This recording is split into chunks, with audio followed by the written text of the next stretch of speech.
অন্য ধর্মের মানুষকে গালাগালি করব আর নিজেরা 16 আনা ঠিক থাকবো, ওইটা না আসল ইসলাম।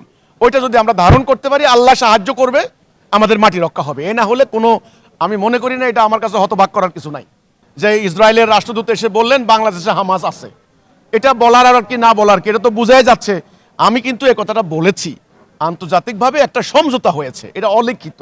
আপনি যদি আমাকে বলেন যে এর দলিল দেন, প্রমাণ দেন, আমি তাদের আচার আচরণ, তাদের স্টেটমেন্ট, তাদের পলিসি, তাদের স্ট্র্যাটেজি দিয়ে বলতে পারি। ইসরায়েল বাংলাদেশকে নজরদারিতে রেখেছে, তো এই বিষয়ে আপনার কোনো মন্তব্য আছে? না, এটা আমি মনে করি এটা ইসরায়েলের পররাষ্ট্রনীতি, কূটনীতি, সামরিক নীতি এবং তাদের যে আন্তর্জাতিকভাবে সাম্রাজ্য বিস্তারের যে খায়েশ, সেটার একটা অংশ। আমি এতে কোনো হতবাক হই না যে ইসরায়েলের রাষ্ট্রদূত এসে বললেন বাংলাদেশে হামাস আছে। এটা বলার আর কি না বলার কি, এটা তো বোঝাই যাচ্ছে। আমি কিন্তু এই কথাটা বলেছি, আন্তর্জাতিকভাবে একটা সমঝোতা হয়েছে, এটা অলিখিত।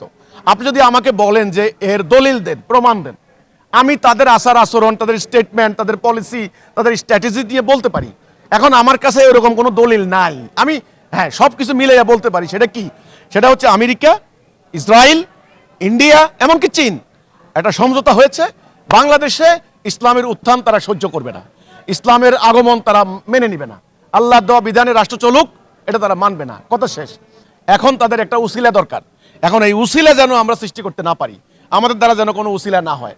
যেমন হিন্দুদের মন্দির নির্মাণের প্রকল্প, এটা একটা উসিলা হতে পারে, বা অন্য কোনো কারো স্বার্থে আক্রমণ, উগ্রবাদী হামলা হতে পারে, জঙ্গিবাদী হামলা হতে পারে।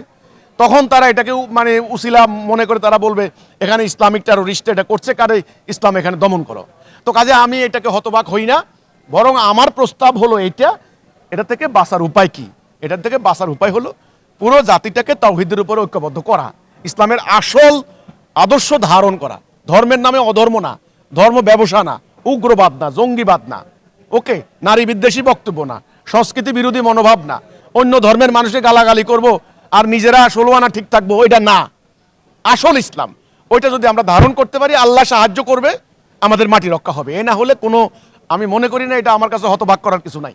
হ্যাঁ, আমরা থ্রেট ফিল করছি, কিন্তু আমাদের মানে ওয়ালি আল্লাহ, আমাদের অভিভাবক আল্লাহ। আমরা কোনো এমন কোনো অনৈতিক অন্যায় কার্যক্রম করছি না যেটা তারা বলতে পারে যে তোমরা এই। কিন্তু আমরা যেটা করছি সেটা আমাদের মানবাধিকার, সেটা আমাদের বাকস্বাধীনতার অংশ।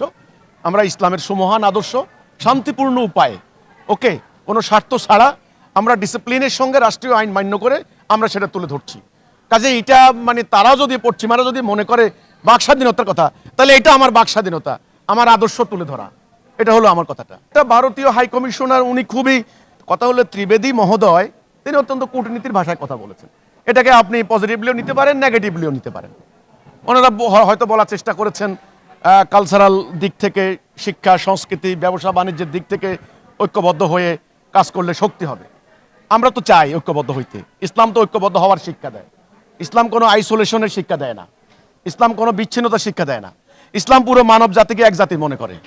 হ্যাঁ, 800 কোটি মানুষ এক জাতি হোক, এক আদম হওয়ার সন্তান, একজন প্রভু। কিন্তু ইসলামের কথা হচ্ছে এই অন্যায় দূর করতে হলে, এই ভারতবর্ষে যে অন্যায় চলছে, হিন্দু ধর্মের নামেও হচ্ছে, ইসলাম ধর্মের নামে হচ্ছে, খ্রিস্টান ধর্মের নামে হচ্ছে, এটা দূর করতে হলে ইসলামের সঠিক মেসেজ লাগবে, আল্লাহর প্রকৃত ইসলাম লাগবে। এটা হলো কথা। ত্রিবেদী মহোদয় তিনি যে কথাটা বলেছেন, আমরা বলতে চাই, আমরাও তো চাই ঐক্যবদ্ধ হচ্ছে। 160 কোটি বলেন কেন, বরং 800 কোটি মানুষ ঐক্যবদ্ধ হয়ে অন্যায়ের বিরুদ্ধে লড়াই করি না, এটা আমাদের, এটা হলো আমাদের মেসেজ।